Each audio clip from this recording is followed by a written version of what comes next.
축하합니다. 오늘도 우리에게 말씀의 은혜 주실 줄 믿습니다.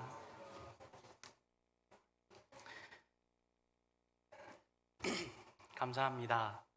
오늘 성령 강림주일인데 부목사님이 말씀을 전하셔서 놀라셨죠?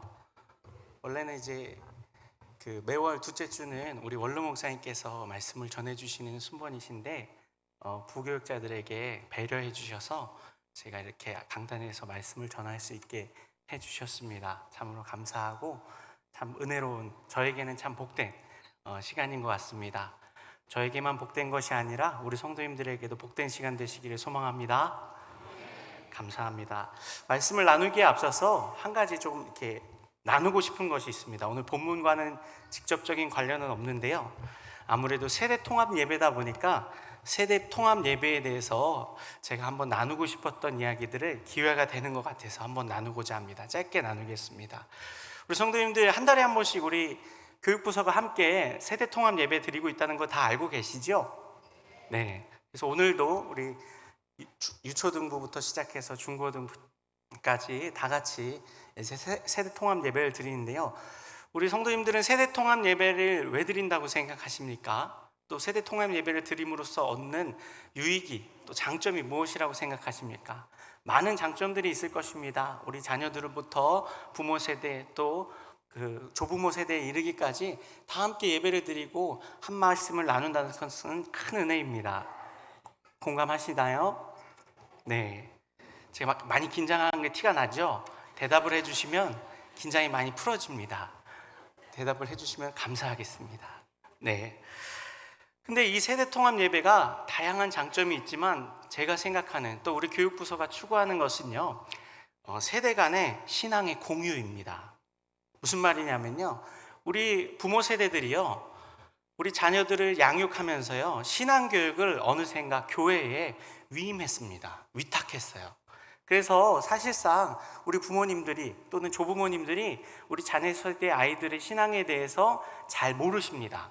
이 아이들이 어떤 말씀을 배우고 있고 지금 어떤 신앙관을 가지고 있으며 얼마나 많은 말씀을 알고 있는지, 혹은 잘못 알고 있는지, 이런 것들을 우리가 점검하고 살펴보는 것이 생각보다 쉽지 않습니다. 꼭 집에서 가정 예배를 드리신다든지 가족 경건회를 하신다든지 하는 경우에는 그런 것들을 나누실 수 있을 것이고, 또 우리 부모 세대 분들이 개별적으로 이렇게 자녀들의 신앙을 점검하시는 분들은 하실 수 있겠지만, 요즘 사회가 너무 바쁘지 않습니까? 또 부모님들보다 우리 자녀들이 더 바쁩니다.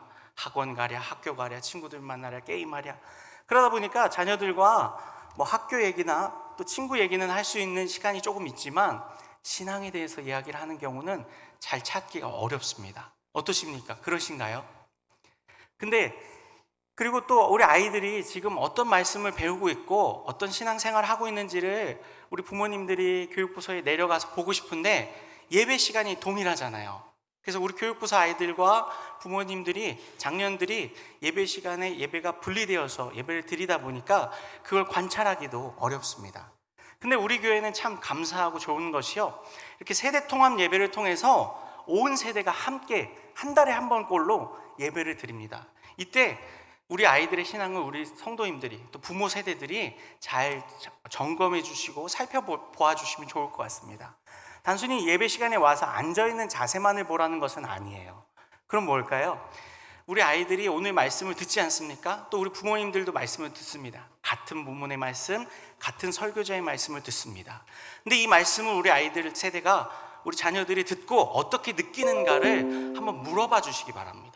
우리 아이들이 오늘 말씀을 듣고 이 말씀을 잘 소화했는가, 혹은 안 들었는가, 혹은 잘못되게 들은 건 없는가, 이런 것들을 점검해 볼 수 있는 재료를 제공해 주는 게 세대 통합 예배의 또 다른 장점이라고 생각합니다.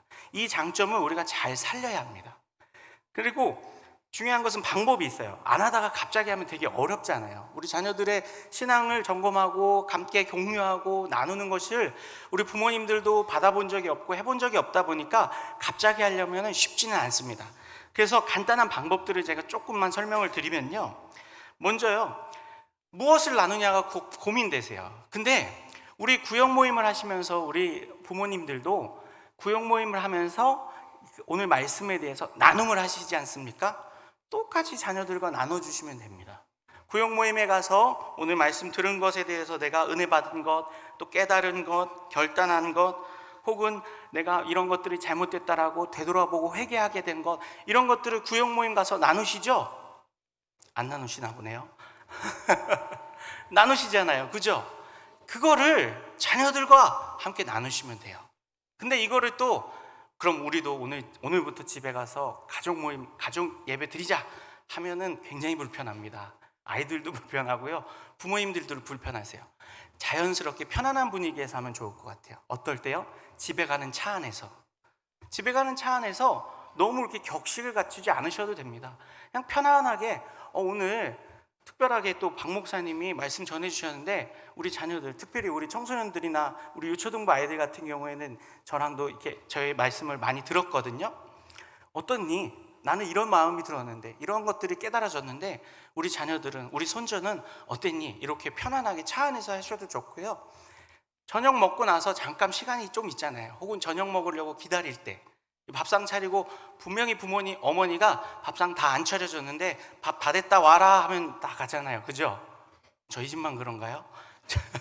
저희 집은 밥상 다 안 차려줬는데 엄마가 빨리 와서 밥 먹으라 그래요. 근데 숟가락도 안 놔져 있어요. 다 차리라는 거죠, 같이.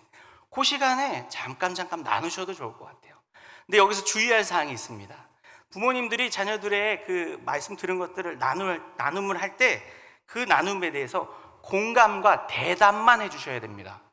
우리 자녀들이 뭘 느꼈는지 그것에 대해서 평가하거나 가르치려고 하시면 다음부터 절대 안 나눕니다.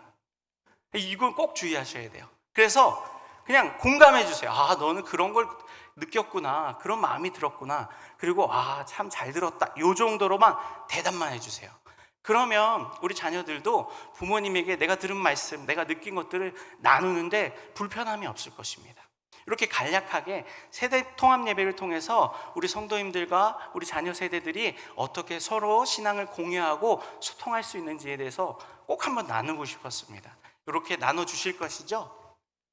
네, 감사합니다. 자, 그럼 이제 오늘의 본문의 말씀으로 좀 들어가겠습니다. 제가 지금 말씀드린 것처럼요, 세대 통합 예배의 그런 장점을 살리기 위해서 오늘 본문도 성령 강림 주일에 맞춰서 성령 강림과 관련된 말씀이 아니라 초등부 설교 말씀과 성경 공부 본문이 나아가는 이 차례가 있거든요. 그 차례에 맞춰서 오늘 본문을 제가 담당하게 됐습니다. 그래서 우리 유초등부 자녀손들이요, 지금 예수님의 공생의 사역에 대해서 이렇게 말씀을 배우고 있고 그 설교 말씀을 듣고 있구나 라는 것을 알아주셨으면 좋겠고요, 더 관심을 가져주셨으면 좋겠습니다. 특별히 오늘의 말씀은요, 오병이어의 말씀입니다. 제가 2주 전쯤에 오늘 이제 제가 전해야 될 말씀을 이제 초등부 목사님께 전해 들었어요. 물어보고 이렇게. 근데 살짝 긴장했습니다. 왜 긴장했을까요? 물 한 모금 마시고 알려드리겠습니다. 계속 긴장이 돼요. 좀 따뜻한 눈빛으로 저를 바라봐 주셔도 좋을 것 같습니다. 왜 긴장이 되냐면요, 오병이어 말씀은 우리에게 너무 친숙한 말씀이라서요. 너무 잘 알고 너무 많이 들어본 말씀이에요. 물론 우리 자라나는 초등부나 청소년들은 그렇게 많이 듣진 않았을지도 모르겠지만요, 우리 장년분들 같은 경우는 어떻습니까? 어릴 때 유치부 때부터 성경학교며 또 이렇게 중고등학교, 초등학교 이렇게 자라오면서 오병이어의 말씀은 너무 잘 듣고 친숙한 말씀이에요. 그래서 어떻습니까? 우리가 그 말씀을 잘 알고 있다라고 생각합니다. 이것이 어찌 보면요, 좋은 점일 수도 있지만요, 어찌 보면 단점이 될 수도 있어요. 무슨 말이냐면요, 이 오병이어 본문의 말씀에 대한 나만의 생각이 있어요. 나만의 해석이 있고 시각이 있어요. 근데 그것이 잘 정립되고 잘 들은 말씀이면 크게 문제는 안 되는데요, 많은 경우에 오해를 하는 경우들이 있습니다. 예를 들어서요, 오병이어의 말씀에서 우리 성도님들이 떠오르고 기억에 남는 게 누가 있습니까? 기억에 남는 사람이 누구예요? 대답해 주세요. 누구예요? 우리 초등부가 말해주나요? 괜찮아요, 해보세요. 예수님과 어린이. 맞습니다. 한 아이에 대해서 다들 기억하실 것입니다. 혹 기억 안 나세요? 오병이어의 말씀에서 그 오병이어가 뭐죠? 떡 5덩어리, 물고기 2마리를 누가 갖고 왔어요? 제자들이 갖고 왔나요? 아니죠. 요한복음에서 명확하게 말해줘요. 한 아이가 이 도시락을 갖고 왔다고요. 근데 여기서 우리가 오해가 생겨나요. 뭐냐면요, 이 사복음서에서 오병이어의 말씀을 다 공이 기록하고 있거든요. 근데 한 아이에 대한 기록은 어느 말씀에만 기록되어 있을까요? 요한복음 한 말씀에만 기록되어 있어요. 나머지 공간복음에는 한 아이가 갖고 왔다는 언급이 없습니다. 그리고 사실 요한복음 안에서도요, 이 한 아이가 갖고 온 도시락, 그래서 한 아이의 믿음의 결단과 헌신을 너무 그렇게 중요하게 생각하지는 않습니다. 근데 우리는 어때요? 어려서부터 그 부분을 너무 많이 들었어요. 왜냐하면 초등부 때부터 이미 그 말씀을 듣기 시작하거든요. 딱 좋잖아요. 우리 초등부 아이들에게 너희들도 아이 때부터 하나님 앞에 이렇게 헌신할 수 있다. 너희 가지고 있는 거 뭐 있어? 지금 주머니 꺼내봐. 껌 한 통 있지? 100원 있지? 이런 걸 하나님 앞에 드리고자 하는 마음으로 드리면, 하나님께 감사하고 기쁜 마음으로 드리면 하나님이 그걸 어떻게 쓰신대요? 5,000명을 먹이고도 남는 큰 그런 하나님의 역사의 재료로 쓰실 거야. 그러니까 어린아이들 여러분도 하나님 앞에 충분히 헌신하고 믿음을 드릴 수 있어? 너무 친숙하죠? 아니에요? 저 이러면 자꾸 무너집니다. 친숙하죠? 이런 말씀 많이 들었거든요. 너무 우리 귀에 많이 쟁쟁하고, 그래서 우리도 오병이어를 보면서 우리가 헌신해야지. 근데 굉장한 오해예요. 요한복음에서, 그리고 또 왜 그러냐면 요한복음에서 이 한 아이와 빌립을 비교하거든요. 예수님이 빌립을 시험하시려고 요한복음에서 이들을 어떻게 먹여야겠니? 이렇게 물어보시는데 그가 못 먹인다. 200데나리온 넘는 돈이 있어야 된다. 이렇게 대답하지만 한 아이는 이렇게 도시락을 갖고 왔습니다. 이렇게 비교가 되거든요. 근데요, 이것은 오해라고 말씀드렸죠. 이 말씀 속에서요, 하나님이, 예수님이 우리에게 가르치시려고 하는 것은 물론 이 한 아이의 믿음도 우리가 볼 필요는 있어요. 아예 그냥 무시하고 없어 이렇게 할 필요까지는 없어요.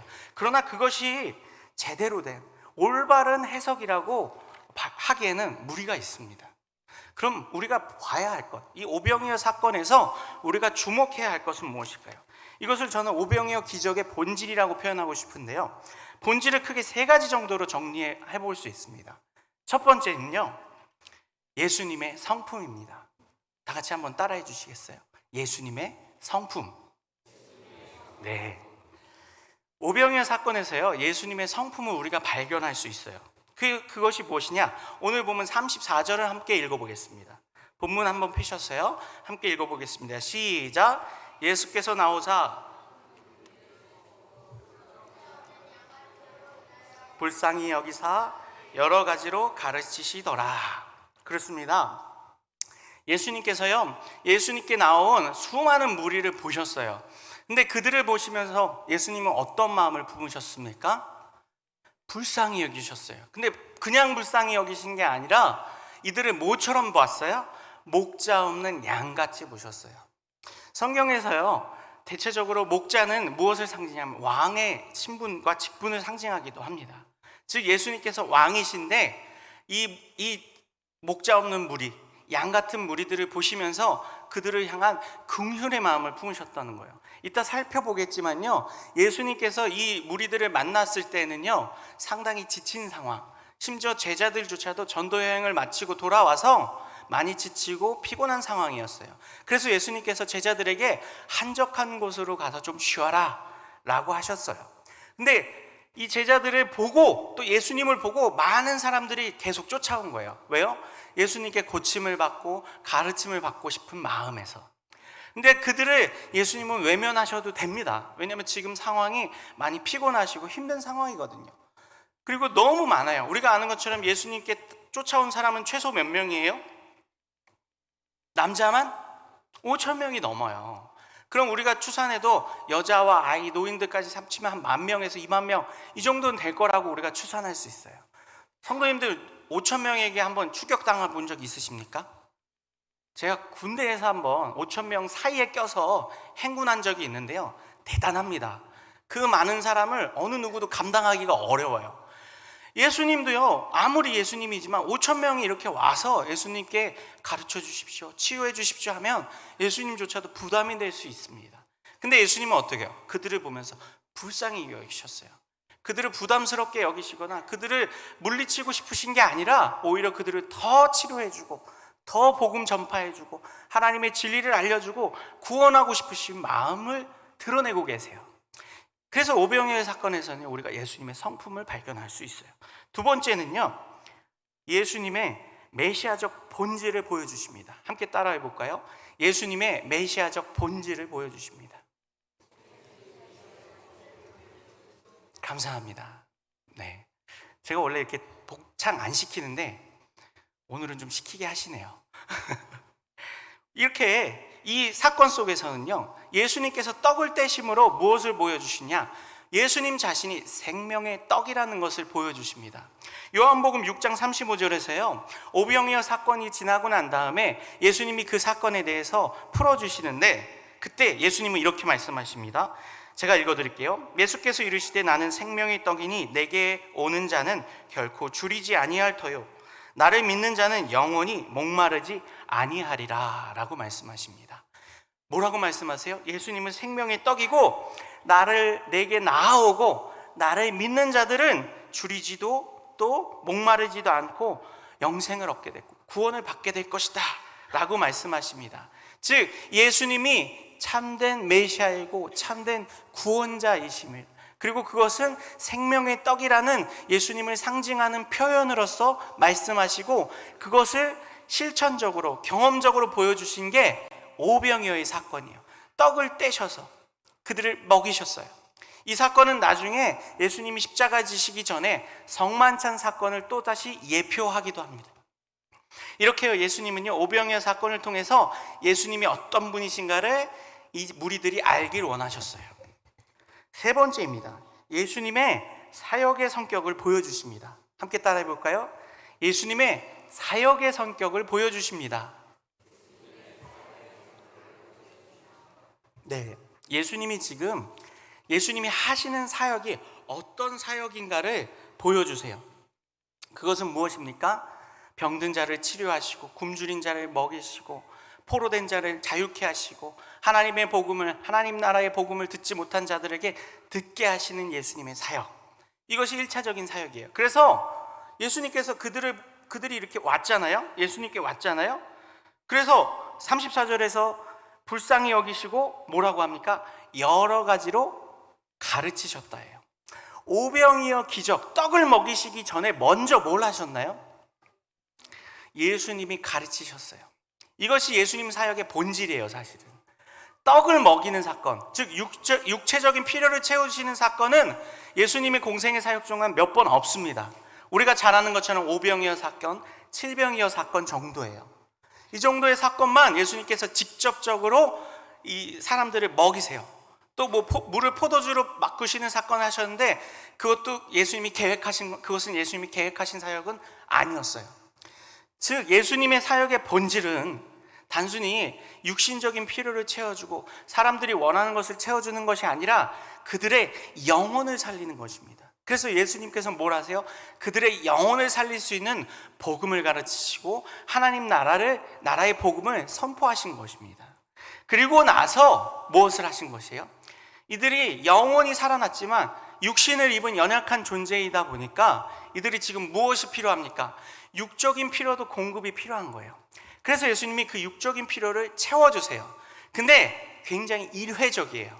예수님께서 제자들과 또 예수님을 따라다니는 무리들의 이 육체적인 1차적인 먹고 마시는 문제를 해결해 주신 것은 말씀드린 것처럼 일회적이고 단회적인 사건들이에요. 몇 번 없어요.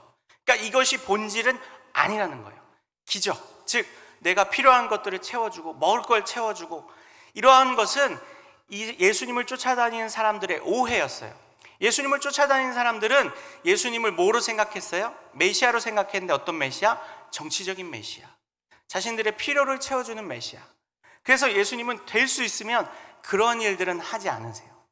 왜냐하면 예수님의 존재에 대해서, 예수님의 본질에 대해서 오해할 수 있기 때문에 육체적인 필요를 채워주고 빵을 먹여주고 물고기를 먹여주고 목마름을 채워주는 목마름을 채워주는 일들은 되도록이면 하지 않으세요. 그리고 무엇을 하신다고요? 본질이 되는 사역, 예수님의 구원의 복음을 전하고 하나님 나라를 선포하는 일에 더 집중을 하십니다. 자, 이처럼 오병이어의 사건의 본질을 말씀드렸어요. 그럼 우리는 이 중에서 오늘 말씀을 통해서 제가 함께 나누고 더 깊이 있게 살피고자 하는 것은요, 이 세 번째입니다. 예수님의 사역의 본질, 성격을 우리가 좀 더 알아야 돼요. 왜냐하면 첫 번째, 예수님의 성품과 예수님의 본질, 메시아적 본질은 우리가 잘 배우고 받아야 하지만 우리가 그것에 대해서 실천적으로 할 수 있는 부분은 많이 없어요. 적어요.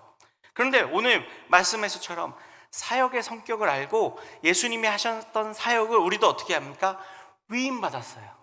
예수님께서 우리에게 위임하셨고 그 위임받은 사역을 우리도 오늘 어떻게 합니까? 감당할 수 있어야 합니다. 그래서 오늘 세 번째 예수님의 사역의 성격에 대해서 우리가 좀 더 깊이 있게 함께 살펴보겠습니다. 그러기 위해서 오늘 본문을 좀 더 우리가 살펴보면서 다시 한번 따라가면서 오늘 말씀의 메시지들을, 또 예수님께서 사역의 성격을 어떻게 알려주시는지를 살펴보실 것인데요. 먼저 예수님께서 이 6장은 전체적인 맥락을 다 살펴보면서 오병이어 사건을 보아야 합니다. 먼저 예수님께서요, 제자들을 아까 말씀드린 대로 선교, 전도 여행을 보내십니다. 근데 전도 여행을 보내기 직전에 예수님께서 무엇을 하셨을까요? 제자들과 고향에 방문하십니다. 예수님께서요, 우리가 사복음서에서 예수님께서 고향에 방문하셨던 사건이 2번 정도 기록되었는데요. 첫 번째는 누가복음에서 예수님이 그 광야 40일 금식 기도를 마치고 사단의 시험을 이기시고 얼마 지나지 않아서 사역 초기에 혼자서 먼저 고향 나사렛으로 가셔서 사역을 하셨던 사건이 있습니다. 그때에도 이미 이 고향 사람들은 예수님을 배척했어요. 그리고 심지어는 예수님을 낭떠러지에서 밀어서 떨어뜨리려고까지 했었습니다. 그렇게 예수님은요, 고향에서 배척을 당하신다는 것을 아셨어요. 그럼에도 불구하고 예수님은 지금 6장 1절에서 보면요, 우리 한번 위로 조금 올라가서 읽어볼까요? 6장 1절입니다. 시작. 예수께서 거기를 떠나사 고향으로 가시니 제자들도 따르니라. 오늘 예수님께서 고향에 가시는데 이번이 2번째 정도라고 우리가 생각할 수 있는데요, 이때는 누굴 데리고 가요? 제자들을 데리고 갑니다. 다분히 의도된 것이에요. 그리고 예수님께서 고향 나사렛에 가면 배척을 당하시고 심지어는 첫 번째 방문 때는 죽임까지 당할 뻔했던 위협이 있었던 것을 왜 기억 못 하시겠습니까? 근데 그걸 아시면서도 제자들을 데리고 가세요. 이유는 뭘까요? 거기에서 고향에 갔으니까 이제 공생의 사역을 한 2년 반 정도 하신 상황이거든요. 2년 반 정도 하셨으니까 이제 고향도 변화됐겠지, 내가 금이환영할 수 있겠지 라는 기대감을 가지고 가셨을까요? 아니에요. 그곳에서 여전히 배척을 당할 걸 알고 가셨어요. 그러면서 또 제자들을 데리고 가셨다는 건 뭐예요? 예수님이 배척당하는 모습을 보게 하시려는 의도가 숨어 있습니다. 그 속에는요. 그럼 예수님은 도대체 왜 배척을 당하고 무시를 당하는 그 현장에 제자를 데리고 가셨을까요? 그것을 보고 배우게 하시려는 것입니다. 예수님의 사역은 항상 영광과 환대를 받을 거라고 우리가 착각하면 안 돼요. 예수님 자신이 고향에 찾아가서 고향 사람들을 만나는 그런 놀라운 사건을 벌임에도 불구하고 고향 사람들은 어떻게 합니까? 예수님을 배척하고 무시합니다. 오늘 본문을 볼까요? 2절과 3절을 볼게요. 위에 올라가서 안식일이 되어 회당에서 가르치시니 많은 사람이 듣고 놀라 이르되 이 사람이 어디서 이런 것을 얻었느냐? 이 사람이 받은 지혜와 그 손으로 이루어지는 이런 권능이 어찌 됨이냐? 처음엔 고향 사람들이 놀래요. 예수님이 권능을 행하시고 지혜로운 말씀을 가르치시는 것을 놀래요. 그러면 우리가 생각할 때 이제 고향 사람들이 예수님을 인정하겠지 라고 생각해야 되잖아요. 근데 3절 뭐라 그래요? 이 사람이 마리아의 아들 목수가 아니냐? 야고보와 요셉과 유다와 시몬의 형제가 아니냐? 그 누이들이 우리와 함께 여기 있지 아니하냐 하고 예수를 배척한지라. 예수님의 복음을 듣고 지혜로운 말씀을 듣고 예수님의 권능을 보고도 고향 사람들은 어떻게 합니까? 배척을 해요. 심지어 무시를 해요. 그 무시했다는 게 뭐냐면 마리아의 아들이 아니냐라고 얘기하죠. 우리가 아는 것처럼 유대인들의 전통에 의해서는요, 그 사람을 지칭할 때 누구의 이름을 먼저 얘기해요? 아버지의 이름을 얘기해요. 그리고 누구의 아들 누구 이렇게 얘기하는 게 유대인들의 전통이에요. 근데 반대로 얘기하죠. 어머니를 얘기하고 누구라고 얘기해요. 왜일까요? 이 고향 사람들이 보기에는 예수님이 누구예요? 사생아처럼 여겨진 거예요. 우리가 아는 것처럼 마리아는 성령에 의해서 잉태됐잖아요. 근데 어찌됐든 고향 사람들은 그것을 알았나 봐요. 그랬던 것처럼 보여져요. 그래서 어떻게 합니까? 예수님 무슨 하나님의 아들이고 무슨 뭐 랍비고 무슨 메시아야. 우리가 그 사람 다 아는데 그 사람 형제도 알고 그 사람 사생한 것도 알고 무슨 그런 사람이 하나님의 아들일 수 있어. 이런 무시와 경멸을 하는 거예요. 그러면서 배척하는 거예요. 근데 예수님은 이 모습을 누구가 똑똑히 보게 하십니까? 제자들이 똑똑히 보게 하세요. 그 이유는 뭐예요? 예수님이 하시는 사역을 제자들도 이제 위임받아서 해야 하는데 그 사역을 할 때 예수님조차도 지혜로운 말씀을 전하고 예수님조차도 권능을 전해도 그 말씀을 받지 않고 무시하고 경멸하고 배척하는 사람들이 있는데 하물며 제자들은 어떻겠습니까? 더 그렇겠죠. 예수님도 무시하는 사람들, 예수님마저 배척하는 사람들이 현존하는데 제자들이 나가서 사역을 하면 그들을 무시하고 배척하는 사람들이 없을까요? 당연히 있습니다. 그것을 알려주시고 보여주시는 거예요.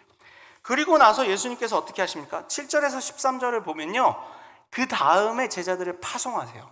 자, 이제 너희가 나가서 어떤 대우를 받게 될지 나를 통해서 봤지.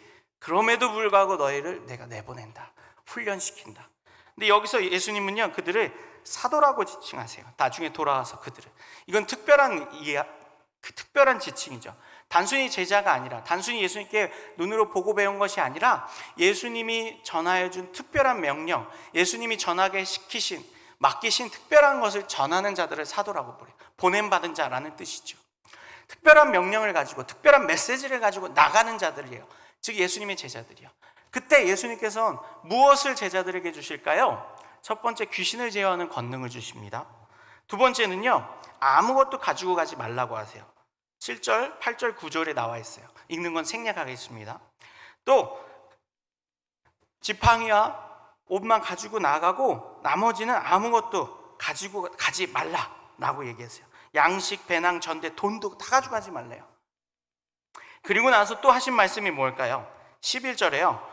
어느 곳에든지 너희를 영접하지 아니하고 너희 말을 듣지 아니하거든 거기서 나갈 때에 발 아래 먼지를 떨어버려 그들에게 증거를 삼으라 하시니. 주의사항을 주세요. 너희가 나가서 전도 여행을 하고 전도를 할 때 너희가 환대를 받고 너희가 귀신을 내어쫓고 하나님의 지혜로운 말씀을 전하는 것을 받지 않은 사람들이 있어. 너희를 뭐래요? 영접하지 않는 사람들이 있어. 아까 내가 고향에서 당했던 그런 대우를 너희도 받을 거야. 근데 거기서 끝이지 말아라. 그것은 그냥 먼지를 떨어버리고 거기에 대한 미련을 버리고 너희 해야 될 사역을 꿋꿋이 끝까지 감당해라 라고 하십니다. 그리고 실제로 제자들은 어떻게 해요? 이후로 귀신을 내어쫓고 고치는 병 고침의 역사, 치유의 역사들을 행합니다. 그리고 나서 제자들이 돌아왔어요. 오늘 본문에서요. 30절에서요. 사도들이 예수께 모여 자기들이 행한 것과 가르친 것을 낱낱이 고하니 라고 해요. 어떻게 합니까? 전도 여행에서 하고 온 일들, 행했던 일들을 예수님께 고하고 있는 장면이에요. 근데 예수님께서요, 그들이 돌아와서 했던 일들을 보고하는데 그것에 대해서는 깊이 있게 다루지 않으시고요. 어떻게 하십니까? 31절을 함께 읽어보겠습니다. 시작. 이르시되 너희는 따로 한적한 곳에 가서 잠깐 쉬어라 하시니 이는 오고 가는 사람이 많아 음식 먹을 겨를도 없음이라. 예수님께서 제자들에게 쉬라고 하신 1차적인 이유는요, 그들이 지금 지쳐 있어요. 왜요? 사역을 열심히 하고 돌아와서 몸도 마음도 많이 지쳐 있는 상황이지만 또 사람이 너무 많은 거예요. 여전히 이들을 쫓아다니고 예수님을 쫓아온 사람들이 여전히 많은 거예요. 그래서 음식 먹을 겨를조차 없어요. 밥도 못 먹었다는 뜻이에요. 그래서 잠깐 한적한 곳에 가서 밥을 먹고 휴식을 취하고 너희의 육신의 피로함을 회복해라 라는 게 쉬라고 하신 1차적인 이유예요. 근데 2차적인 이유가 있습니다. 왜일까요? 그들이 하고 온 사역에 대해서 성찰하라고요. 되돌아보라고요. 너희가 지금 많이 들떠 있어. 왜요? 행한 것, 가르친 것, 귀신을 내어친 것을 고하면서 어땠겠어요?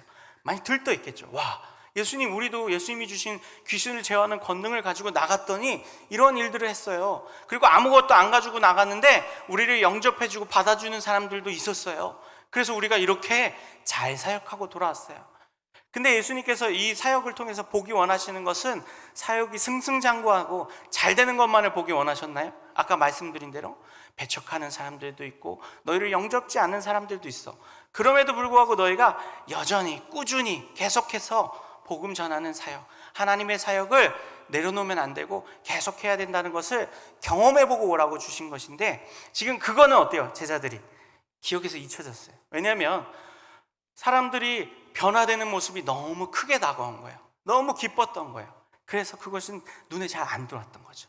그래서 예수님께서는 잠깐 쉬면서 너희가 진짜 놓치면 안 되는 것이 무엇인지를 보게 하신 거예요. 근데요, 놀라운 건 뭐냐면요, 이렇게 예수님께서 잠깐 쉬라고 하셨는데 사람들이 어떻게 합니까? 예수님과 이 제자들을 계속 쫓아다니고 봤어요. 33절을 보겠습니다. 그들이 가는 것을 보고 많은 사람이 그들인 줄 안지라 모든 고을로부터 도보로 그곳에 달려와 그들보다 먼저 갔더라. 뭐라고 합니까?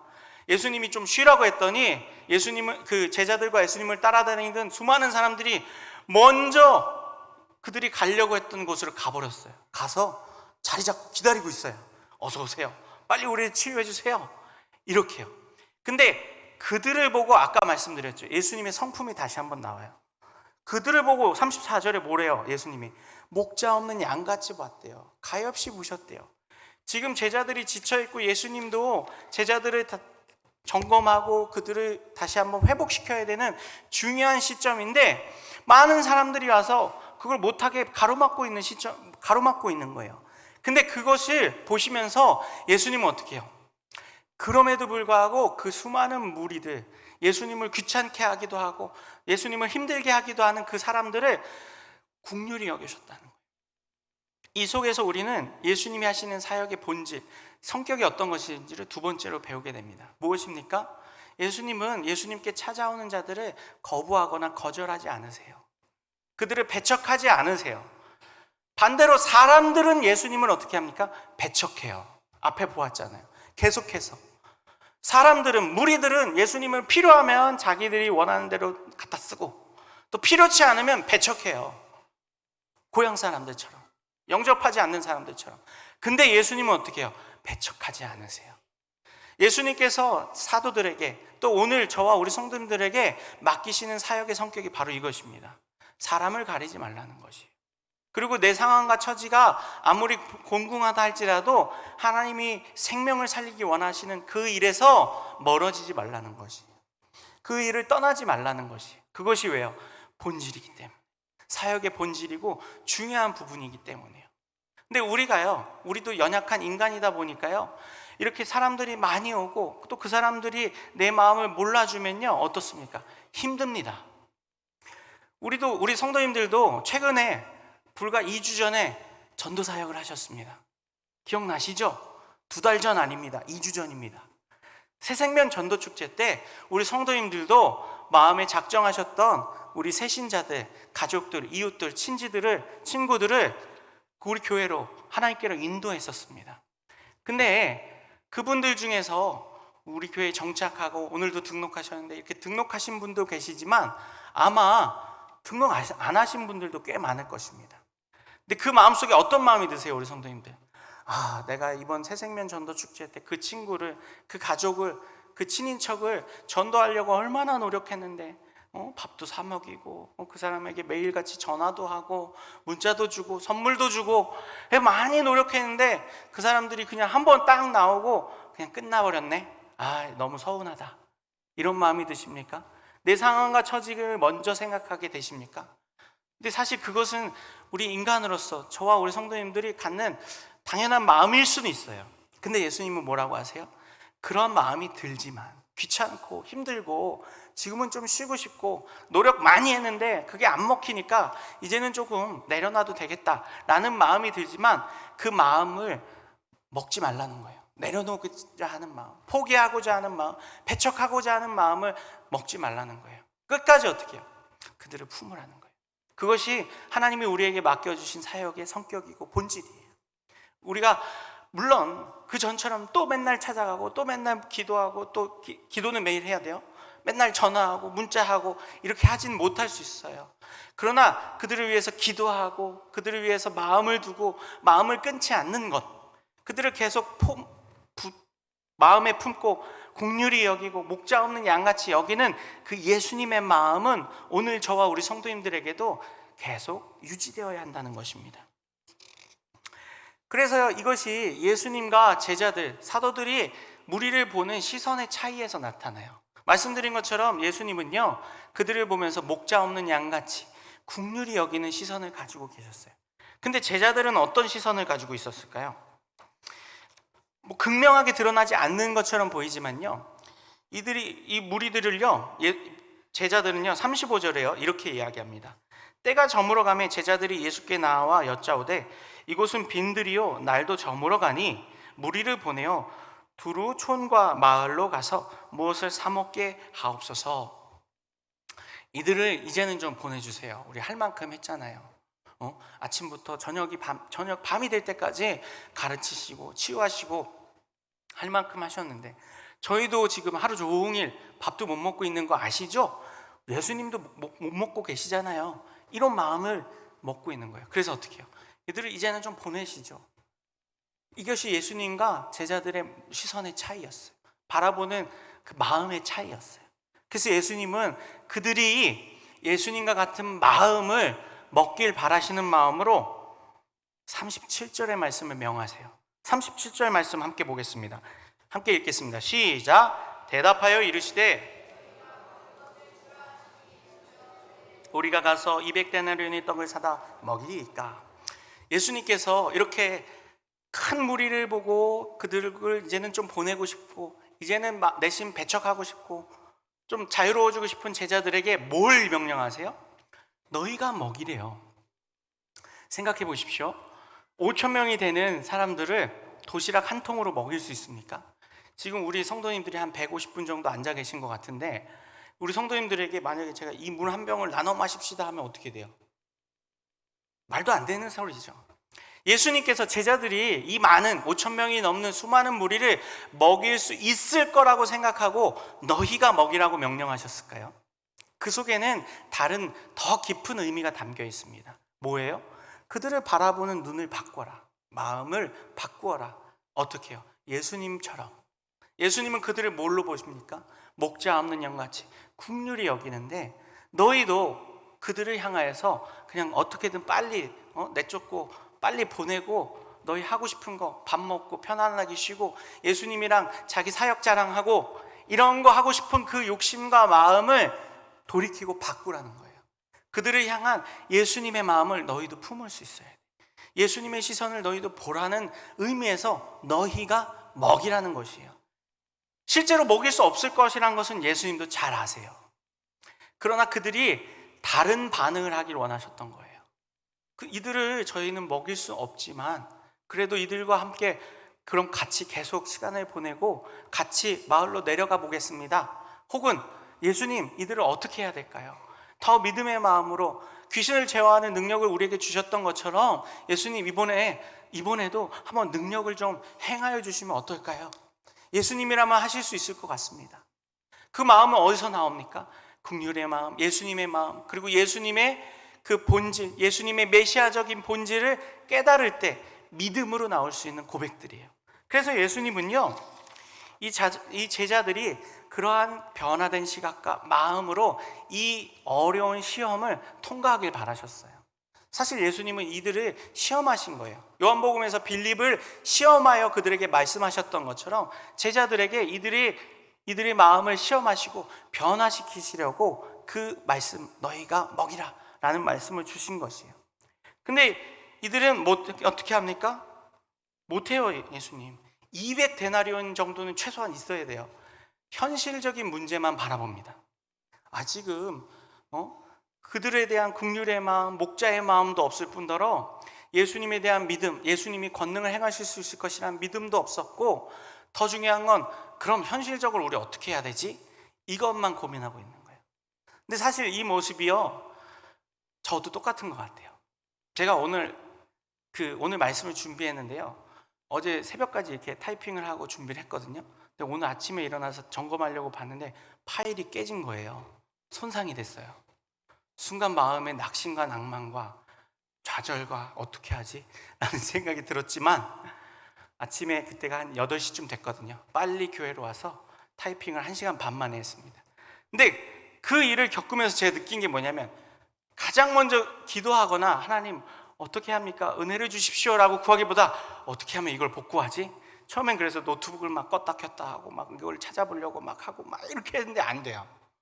그래서 다음으로 차선책인 현실적인 방법이 그래 빨리 지금이라도 가서 내 머릿속에 다 있으니까 타이핑하자. 그게 현실적인 방법만 찾게 돼요. 물론 이 문제를 해결할 수 있는 방법이 인간적으로 보면 현실적인 방법이에요. 근데요, 그 마음의 중심이 좀 바뀌어야 된다는 것이죠. 물론 이 문제를 해결하려면 오늘 우리는 현실적인 방법을 모색해야 합니다. 근데 우리 마음속에 있는 마음의 평안을 깨어지면 안 돼요. 근데 저 아침에 굉장히 마음 평안이 깨어졌거든요. 그 아내가 알아요. 저희 아내가 고생했습니다. 똑같아요. 우리가 전도하셨는데 전도한 사람이 안 나오잖아요. 그럼 마음에 어떤 마음이 들어요? 현실적인 마음이 들어요. 이제는 이 사람을 놔줘야 되나? 내가 이렇게 노력했는데 안 되나 봐, 이 친구는. 현실적인 마음이죠. 다른 사람 모색하자. 얘를 지금 벌써 10년째 이렇게 전도하고 있는데 안 되는 거 보면 안 되는 거야. 다른 사람을 차라리 우리가 낚자. 다른 사람을 전도하자. 그 사람을 포기하지 말라니까요. 그리고 다른 사람도 전도해야도 돼요. 근데 그를 향한 마음을 포기하면 안 돼요. 현실적인 방법이 물론 필요하지만 그것만 찾다 보면 예수님의 마음을 우리가 놓쳐버려요. 교회 안에서도 마찬가지예요. 우리 교회가 부흥하려면 무엇이 중요할까요? 많은 사람이 오는 거, 우리 교회가 뭐 재정적으로 늘어나는 거, 우리 교회가 뭐 소그룹이 더 잘 되는 거, 물론 그런 방법이 중요하지만 더 중요한 건 우리 각 사람의 마음에 무엇이 있어야 합니까? 예수님의 마음이 있어야 돼요. 성품이 있어야 돼요. 예수님의 긍휼의 마음, 사랑의 마음이 있어야 돼요. 그게 없으면 사역이 본질적인 사역이 되지 못해요. 자꾸 어떻게 해요? 다른 쪽으로 흘러가요. 다른 방향을 찾게 되고 인간적인 방법을 모색하게 돼요. 죄송해요. 근데 저도 맨날 그러고 있더라고요. 목사임에도 불구하고. 그래서 말씀을 준비하면서 말씀을 묵상하면서 그것을 항상 깨트려 주세요. 항상 되돌아보게 해주세요. 우리 성도님들도 오늘 말씀을 들으심을 통해서 그런 것들을 항상 깨트리셨으면 좋겠어요. 우리 학생들도 마찬가지예요. 우리 학생들 좋은 대학에 가고 싶고 좋은 성적을 받고 싶고 인기를 얻고 싶죠. 그 마음속에 우리가 인간적인 방법들을 막 찾아요. 어떻게 하면 공부를 잘하지? 그래서 막 학원을 많이 다니고 막 좋은 강의를 듣고, 그리고 어떻게 하면 내가 친구들에게 인기를 얻지? 어떻게 하면 내가 사람들에게 사랑을 받지?